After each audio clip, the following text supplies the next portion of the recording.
నేడు అంతా స్మార్ట్ ఫోన్లు, సోషల్ మీడియా, యూట్యూబ్ వీడియోలదే రాజ్యం. చిన్న పెద్ద అంతా రీల్స్, షార్ట్స్ చూస్తూ కాలం గడపడం తప్ప మంచి పుస్తకం చదివే తీరికేది? అయినా మంచి పుస్తకం అని చెప్పుకోదగ్గవి రావడమే అరుదుగా ఉంది కదా.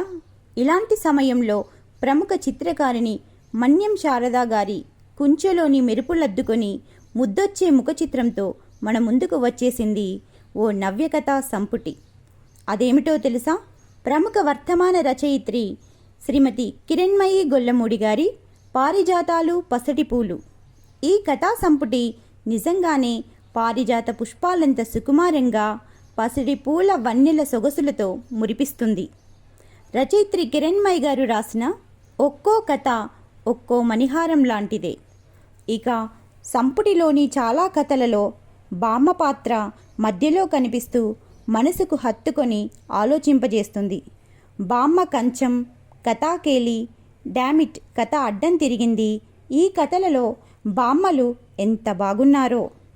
కథాకేలి అయితే మనసును హత్తుకునే చక్కెరకేలినే. కథలలోని పాత్రలు అయితే మన కళ్ళ ముందు మనుషుల రూపంలో కదులుతున్నట్లుగానే ఉంటాయి. అలాగే బామ్మ కంచం కథలో బామ్మ మనమడు రామంల మధ్య అనురాగాన్ని కళ్ళకు కట్టినట్లుగా చిత్రీకరించింది రచయిత్రి. డామిట్ కథ అడ్డం తిరిగింది హాస్యరసాన్ని సులువుగా పండించింది.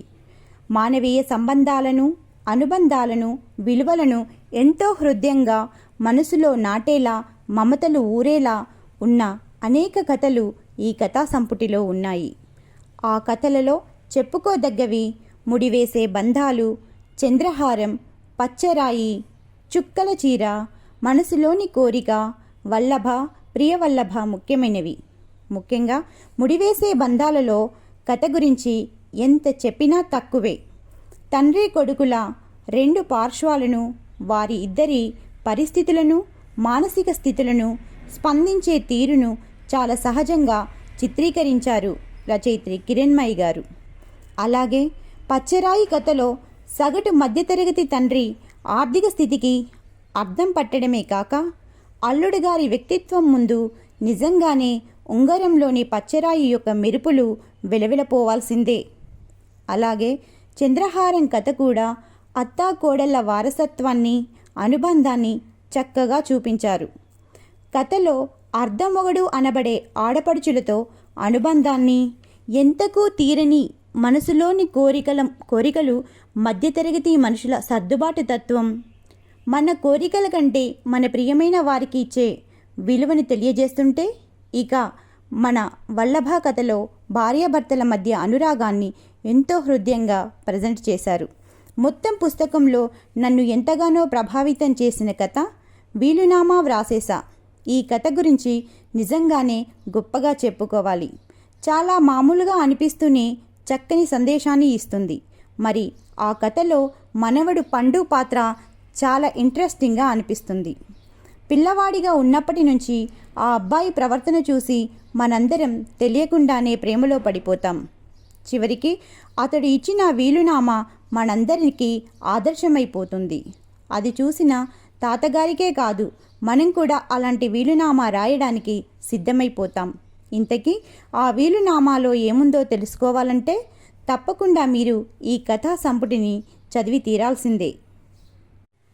ఇకపోతే మరో అద్భుతమైన కథా పారిజాతం గురించి చెప్పకుంటే ఈ సమీక్ష అంతా వృధాయే మరి. ఇక ఈ కథ ఒక ప్రబంధ కావ్యాన్ని తలపిస్తుందని ఘంటాపదంగా చెప్పవచ్చు. కథలో పాత్రలో మనం లీనమైపోతుంటాం. వారి ప్రకృతి ప్రేమకు ముగ్ధులమైపోతుంటాం. దీనికి ధీటుగా సాగిన మరో కథ మనసు పలికే మౌనగీతం, ఒక లేఖలాగా సాగే భావోద్వేగాల సమ్మిళితం. ఈ కథను చదివాక మనసున చెమ్మ చేరుతుంది. ఆ ప్రకృతి ఆరాధన, వర్ణనలు తప్పనిసరిగా చదివి తీరాల్సిందే. ప్రేమలో పడాల్సిందే. ఆ పదబంధాల ప్రవాహం, ఆ కవితాత్మక ధోరణి రచయిత్రి కిరణ్మయి గారి ప్రతిభకు నిదర్శనం. అలాగే ప్రేమలేఖ కథ గురించి చెప్పుకుంటే వాసంతి అలిగినా అలుగుతుంది. పెళ్లి కూతురు వాసంతికి పెళ్లి కొడుకు వికారి రాసిన లేఖలో భావుకతాపాలు మామూలుగా లేవు. ఆ కవితాత్మకతకు ఎవరైనా ఫిదా అవ్వాల్సిందే. ఇంతకీ వాళ్ళు ఎవరు? వాసంతి వికారి ప్రేమను అంగీకరించిందా? లేదా తెలుసుకోవాలంటే కథ చదివి తీరాల్సిందే.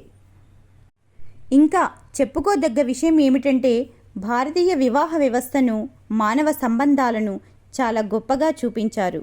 సంపుటిలోని అన్ని కథల్లో కళ్యాణమాల, తాంబూలాలు ఇస్తే, చూపులు కలిసిన శుభవేళ, గోరంత మార్పు రావాలి, వివాహ బంధం కథలన్నీ మన భారతీయ హిందూ వివాహ వ్యవస్థను బలపరిచేవే, బలాన్ని తెలిపేవే.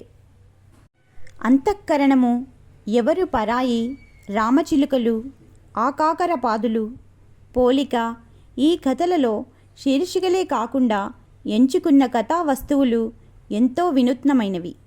ఇంకా కనువిప్పు కలిగించే ధోరణి, మనసును అలజడి కలిగించే వైఖరి, ఆలోచనాత్మక వ్యక్తీకరణ బహుసుందరం.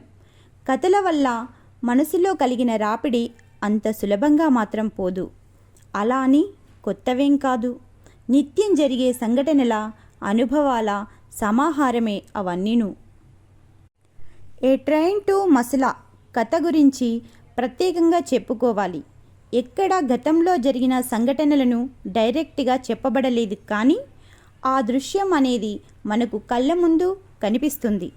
చిట్ట చివరగా ముగింపు మాటలు మనసును హత్తుకునేలా ఉన్నాయి. ఆ బందరుబండి సాఫీగా సాగుతోంది, కథలు వెతలు మోసుకెళుతూ. వావ్ అనిపిస్తుంది.